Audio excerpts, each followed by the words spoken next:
سے پہچان لوں گا. کیسے پہچانیں گے اللہ کے رسول؟ آپ کی امت تو آپ کے بعد اب قیامت تک آنی ہے. تو فرمایا ان کے وضو کے اعضاء چمک رہے ہوں گے. اب بھائی سنو، ان کے وضو کے اعضاء چمک رہے ہوں گے. پھر ایک گروہ ایسا آئے گا جس کو میں پہچان لوں گا. جس کو میں پہچان کیوں لوں گا؟ کہ پہلے کیا بتایا کہ پہچان کیا ہوگی؟ اعضاء چمک رہے. وضو کے اعضاء چمک رہے ہوں گے. اب ایک گروہ ایسا آئے گا کہ میں اس کو پہچان لوں گا اور میں کہوں گا اصحابی اصحابی، یہ تو میرے صحابہ ہیں. اب یہاں پہ چالاکی کیا ہوتی ہے کہ یہاں پہ آدمی اصحابی کے معنی نہیں کرتا. سمجھ رہے میری بات کو؟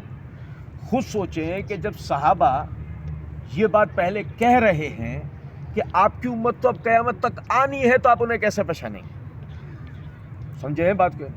تو نبی صلی اللہ علیہ وسلم یعنی سیدھا کہتے ہیں نا بھائی تمہیں تو میں ویسے پہچان لوں گا اور میں ایسے بولوں گا میرے صحابہ ہے نا.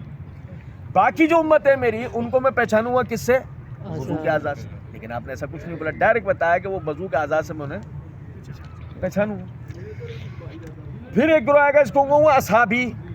اچھا اب پھر دیکھیں کہ صحیح مسلم کے الفاظ یہ ہیں کہ نبی صلی اللہ علیہ وسلم یہ انہیں دیکھ کے فرمائیں گے امتی. صحابی نہیں، کیا کہیں گے؟ امتی. امتی، یہ تو میرے امتی ہیں. اچھا اب دیکھیں اصل میں صحابہ کے لفظی معنی ہوتے ہیں ریلیٹڈ پرسنس، متعلقہ افراد. مثال دیتا ہوں آپ کو، یعنی صحابہ کی جمع اصحاب ہے.